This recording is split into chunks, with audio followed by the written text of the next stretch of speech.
ওয়াতম উৎসবকে সামনে রেখে যেভাবে জাতি জনজাতি মিলে, বিশেষ করে আমি অভিষেক বাবুকে আমি ধন্যবাদ দেব। উনি যেভাবে শতপ্রণোদিত হয়ে এই উৎসবকে যাতে আরো বলিষ্ঠভাবে সেটাকে সমাপন করা যায় বা সেটাকে শুরু করা যায়, শুরু এবং সমাপন, যে 2 লাখ টাকার বাজেট ছিল 1.5 থেকে 2 লাখ, সেখান থেকে বাড়িয়ে প্রায় 8 থেকে 9 লাখ করে সেটাকে সুন্দরভাবে করা যায়। আমি এর জন্য ওনার যে উদ্যোগ তার জন্য আমি ধন্যবাদ দেব।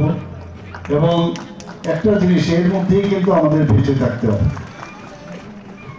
আমাদেরকে নিয়ে অনেকে নানাভাবে চেষ্টা করে কিভাবে তুমি তুমি আমি আমি আপনারা আপনারা তোমরা তোমরা এই ধরনের যে একটা বিষয়, আমরা সবাই আমরা, এটাই ইম্পর্টেন্ট।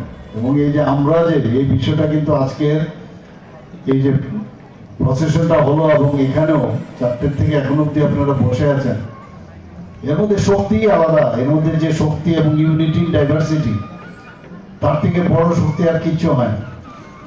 যে আমার কোনো সমস্যা হলে আমি আনন্দেও জীবন থাকবো, এবং যখন সমস্যা হবে সমস্যাতে আমি থাকবো, এবং এটাই বলে ইউনিটি।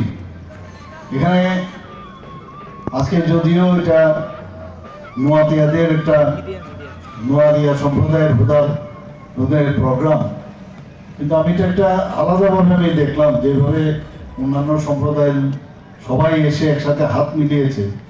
সত্যি এর জন্য আমাদের একটা গর্বের বিষয়। আজকে আমি সমস্ত ত্রিপুরাবাসীকে আমি বলবো, এই ধরনের আমাদের মেলবন্ধন যেন সময় থাকে।